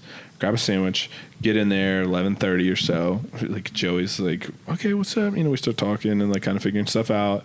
And then he's like, okay, cool. He's like, I'm gonna go smoke a joint. You want some? And I'm like, God, no, I do not. Intensify that pain. Yeah, no way. I have no desire for that. And then he was like, okay, bet. And then he comes back in. It's probably 12:15. I'm in the chair and we're going. And I'm sitting there till 7, 8 o'clock, right at night. Back of my back of my leg, back of my knee, back of my calf, back of my my hamstring area. Go next door, grab another sandwich, hop back in the car, and drive 4 hours on that leg, sitting on that leg for 4 hours, driving back to Oklahoma City, and I'm like trying to hold my leg up from because it's wrapped obviously, but it's it still doesn't matter. It's all swollen, and it's it feels like fire. Fuck and I'm 4 hours of and I'm in the car by myself, and I'm 4 hours of just driving home, sitting on that leg, and I'm like, why did I do this? Why did I decide that this was the idea of the best way to do it? Driving does suck after getting tattooed. I've got probably a 20-30 minute drive home from your place, and even that sucks, man. Yeah, that I'm 4 hour drive was brutal. Yeah. Well, you don't realize until you have the back of your leg or the bottom side of your forearm, elbow. You don't realize how much you set your arm on stuff, and it's it's constant. You're like, God dang it, I gotta, whatever. And it's dude, that was a tough one. 4 hour drive, is rough, man. Oh man. And and of course I felt like shit. And then I finally got home, and I'm an idiot. Let's keep that in mind. And I always. Thank you. I take a shower, whatever, and I like clean it and like get all my stuff ready for it, get through my normal tattoo routine, and I walk into my bedroom and realize I still have my white sheets on my bed, and I'm like, and my black sheets are just sitting in the chair next to my bed, which is I got a tattoo sheets, and I'm like, shit, I didn't put my sheets on. Like, what? Because I was like, yeah. And I'm like, it'll be fine. I'll just put those on when I get home. And I'm like, the last thing I want to be doing right now, I just want to get into this bed and go to sleep. And now I'm having to change my sheets. Like, oh, like this is the worst. So, question is, did you change your sheets or you sleep in the white ones? I changed them. Good for you. I just bought those white sheets and I wasn't ready to ruin them. Yeah. That is, boys and girls, if you're getting your first tattoo, recommend getting some tattoo sheets because you will leak a little bit of ink out that night. Mm-hmm. And then just go buy some cheap Amazon black sheets and sleep on that because otherwise you were going to ruin those sheets quick. That is smart, black sheets. Mm-hmm. I have tattoo sheets. Yeah. Do you keep yours wrapped at night? I don't remember. It's been so long. Yeah. I don't. He has me keep mine wrapped that night. We've got dark gray sheets, and I keep mine wrapped overnight. I think I usually, if I remember correctly, I do. Yeah, I typically wrap mine. Mm-hmm. Well, that's like, that is one of the more interesting things too. I know we're kind of getting close on time, but which is crazy by the way, right? That's fucking crazy, dude. It's almost been 2 hours. Yeah. Holy shit. Yeah. We tell everybody 2 hours flies, and everybody still gives the same response. Like, 2 hours is a long podcast. I'm like, nah, that's nothing. Like, we keep going for. It sounds like it. Yeah. But that was like one of the more controversial things is. If I have not been told 500,000 different ways to take care of my tattoo after I get tattooed, that is like such an interesting and controversial topic because some people are like, wrap it, you want to use this, you want to do this. And then other people are like, no, it's got to breathe. You want it to do this and you're going to use nothing but this on it. And it's like, and like the advice that I always tell people and I try to give people is like, man, it's your skin, it's your body. You got to kind of like, I've been, I guess, blessed in the sense that I've like had enough tattoos to like trial and error to be like, I get it. I know that's what you want me to do, but I promise you, I know what heals my tattoos the best. Mm-hmm. And like, I just do it. I don't necessarily have that conversation, but it's like, dude, I know what does it. And it's like, if I do it in my specific rhythm, it's like, dude, I'm fully healed in like 9 days. Like 9, what 10 you days do doesn't work for someone else. Right. But somebody else might do it and it might tear their shit up. So like, I feel like that is such an interesting thing. Like, I wonder how many ways you've heard that people are supposed to heal. Yeah, I would just say it depends on the artist, depends on style, size. Mm-hmm. There's so many different variables. It's just like a doctor, just listen to the doctor. Whatever he says, you should trust. Right. This is their field, their department. So, right. Yeah. Dude. And you had me, especially on my first one, which was trial and error with you too. Really interesting, man. Is you had me keep it wrapped for what, 3 days, 4 days? Yeah, changing the wrap, stuff like that. Yeah, sure. It like every several hours, and that worked fantastically on my first tattoo. That once I finally pulled the wrap off for good, it was just a little flaky. Yep. It was like never scabbed, never anything. I was like, this is awesome. And then we did it on the next one that was a 2-day session, and we kind of started dealing with some issues with it. And I think it maybe is just after 2 full days of tattooing, my exposure. We've had to switch it up to a little bit more of a not a full dry heal, but just keeping it lotion, but not wrapped. I'll keep it wrapped for the night and then take a shower in the morning and then just put lotion on. I used nothing like that shower, huh? Yeah. But I used because we had our last appointment kind of butted up to a trip to my trip to Mexico a little bit close. It was like a little over a week out. Like it was getting really close, and I was like all prepared on how to cover it and like deal with it when I was there. And I ended up totally switching over for that tattoo, where I kept it wrapped that night, took a shower next morning, and then I started using some healing ointment the next day. No kidding. It was not even dry when we went to Mexico less than a week later. Yeah. Like it wasn't even flaking at that point. That's awesome. Yeah. That is a big one for me. It's like, I'm going to say this and people might cringe, you might cringe. I don't know, but it's like, the more moist I keep, like the wetter the better. Like the more it is, like I can keep it like really moisturized, like wrapped, things like that, I heal so much better. Like if I like, what do you put on yours? Like normally when you wrap it, do you put anything? Or you just wrap? Right just on? wrap. Just yeah. wrap. So like it. for me, Aquaphor is great for me for whatever reason. If I put Aquaphor on it and then like I'll wrap it, my stuff, like if I let it dry heal too much, it will immediately scab up and it will take twice as long. Every single time it will scab and it will pull ink and it will just like that. My worst times have been that, but the times I've been like, this is gonna have Aquaphor on it until I'm just like raw dogging it out in the world, then it's like, then it will heal in no time for me. That was like, the leg one was kind of easier too at times, because when you're healing your leg, like I could wrap it and then throw pants on and it's like whatever, you know what I mean? It's like not that big of a deal, but that like layer of Aquaphor on it. But it's like if I ever let it like fully dry, it immediately starts to scab up. And so it's like if I can keep like a thin layer of Aquaphor on it and then like some kind of covering for the majority of it and like wash it really good, like, and that's like one of the tough ones too. This is one that Joey told me, and I don't know what it is, but he's like, really like hot shower, but don't get into the water. Just like hold the water in your hand and then like scrub the plasma off. He said, I think it's plasma, but it's like get all of that gooey, nasty. Yeah, like get all the goo and all that crap off.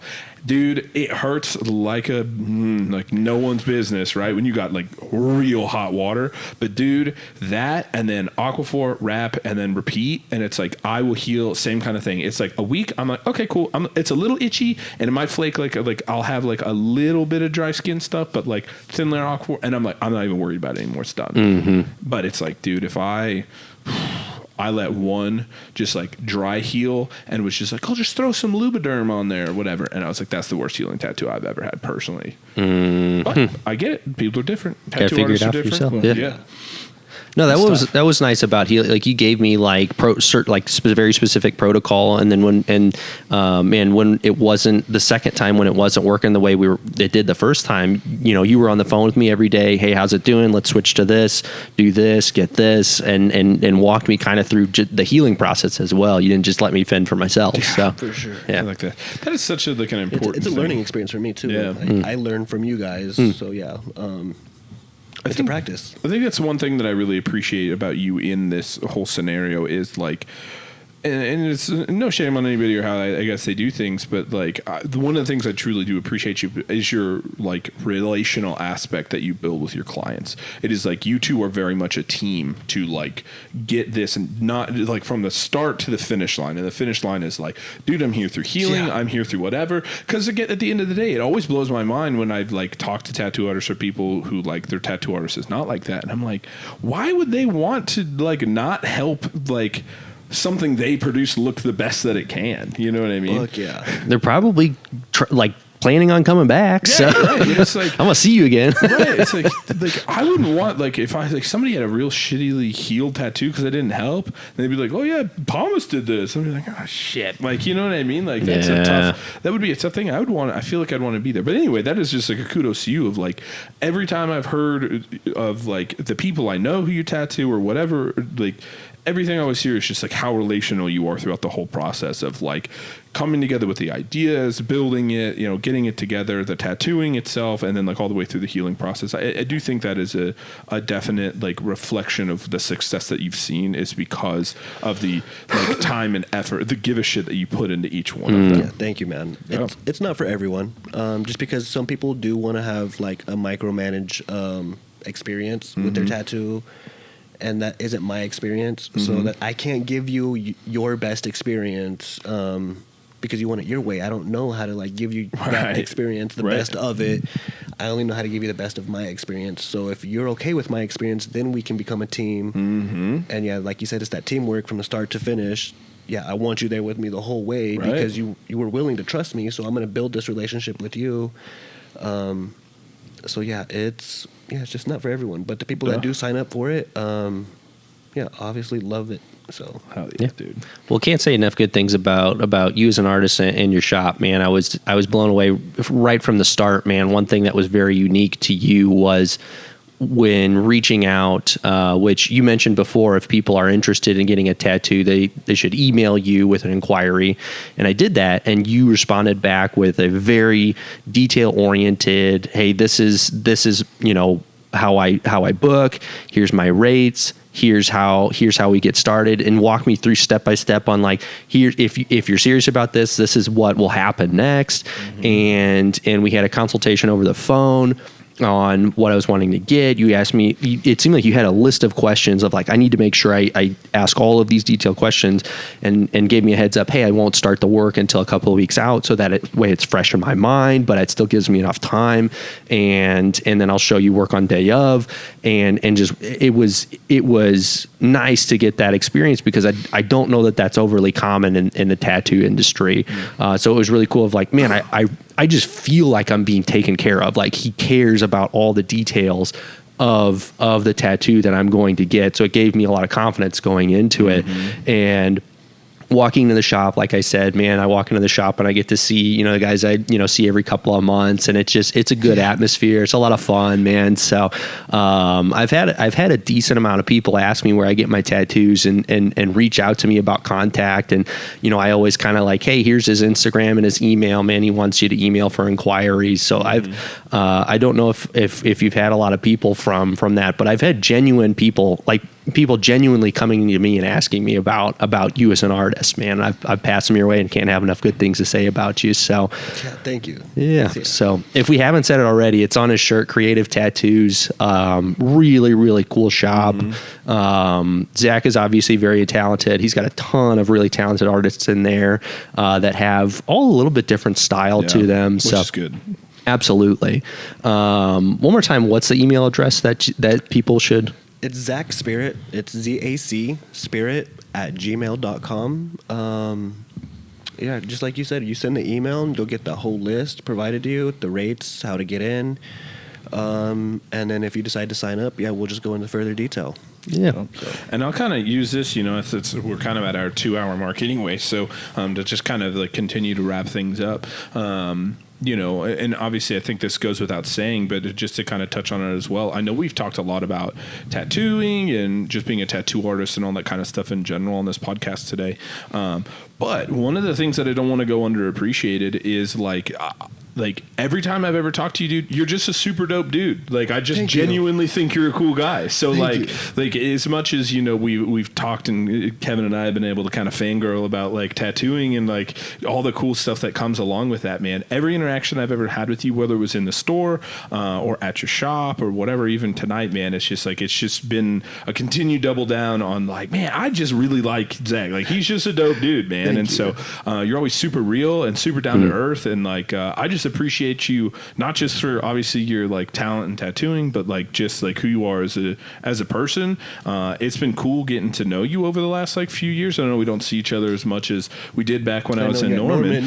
But I remember. Yeah, but dude, it is one of those things where it's like, man, every time every turn I take and I run into you, I'm always like, damn, dude, Zach's a dope guy. So man, I just appreciate you not just being a good tattoo artist, but just being a good dude and coming on the podcast. This was awesome. This is a blast. Thank you, man. I can say the same thing about you guys. I got that experience the very first time right off the rip. Yeah, so I knew, like, I like these guys. Like, I fuck with them. Yeah, right. Yeah, so I feel the exact same way, bro. Heck yeah, man. You know what's fun? I think your reputation precedes you a little bit too, man, because I think the first time I met you was to go to my first session that I was interested in starting to get some more work done, and the guys of Norman were telling me about this Zach guy that does amazing work. This is prior to you I remember tattooing. talking about it. Yeah, I was like, dude, you need to check out this dude's Instagram. Like, this Norman customer, dude, he's legit. Yeah, and so your name was spreading around, and it's just, again, prior to even tattooing Stallone, which I'm sure even put fuel on the fire for that. But man, I started checking out your Instagram, which I would recommend anybody that's listening that even has a little bit of interest, at least go check out his Instagram. What's your Instagram handle? Zach Perez Art. Zach Perez Art, dude, constantly producing some awesome work, man. Yeah, stuff. Yeah, it's unbelievable some of the stuff you're putting together, man. So again, can't say enough nice things. So, what episode is this? 29. 29. Okay. Episode 29. Yeah.